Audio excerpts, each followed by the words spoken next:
খেয়াল করে দেখলে বুঝতে পাবেন, বাংলাদেশের ইতিহাসে যখনই কোনো আন্দোলন শুরু হয়েছে, সেই আন্দোলন সফলতার মুখ দেখেছে তখনই যখন এদেশের ছাত্র শ্রমিক জনতা সেই আন্দোলনের সাথে একাত্মতা ঘোষণা করে মাঠে ময়দানে তাদের রক্ত ঝরাতে জীবন দিতে সক্ষম হয়েছে।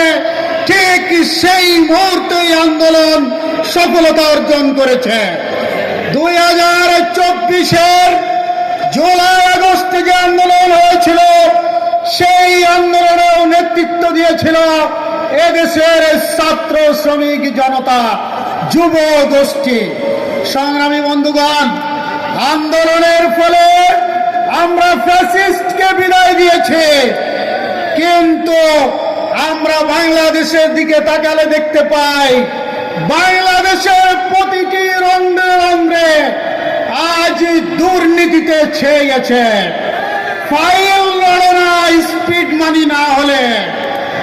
আমরা একটি কথাই আজকের এই সমাবেশ থেকে বলতে চাই, সংগ্রামী বন্ধুগণ, আমাদের 2000 ছাত্র জনতা, 40,000 আহত এবং পঙ্গুত্ব বরণকারী যারা আমাদের এই বাংলাদেশকে উপহার দিয়েছে, সেই বাংলাদেশকে আমরা আগামী দিনে আজকে যারা এখানে উপস্থিত আছে তারা সিদ্ধান্ত নিতে চাই, বাংলাদেশকে আমরা একটি দুর্নীতিমুক্ত বাংলাদেশে পরিণত করবো আগামী দিনে।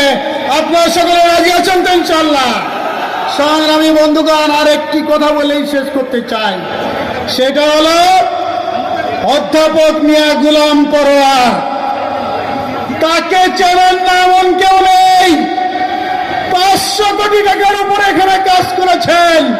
তার বিনিময়ে অধ্যাপক গোলাম পরোয়ারের কাছ এক কাপ চা কেউ খাওয়াতে পেরেছেন, সেই প্রমাণ কেউ দিতে পারবেন না।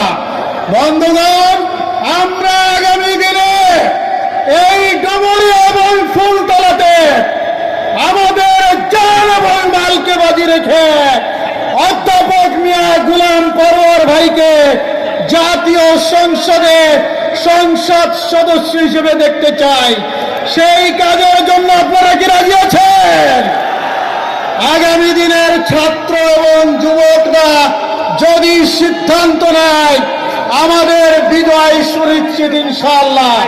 সেই বিজয়ের মালা পরার জন্য সকলকে উদাত্ত আহ্বান জানিয়ে আমি আমার সংক্ষিপ্ত বক্তব্য এখানেই শেষ করছি। আসসালামু আলাইকুম ওয়া রাহমাতুল্লাহি ওয়া বারাকাতুহু।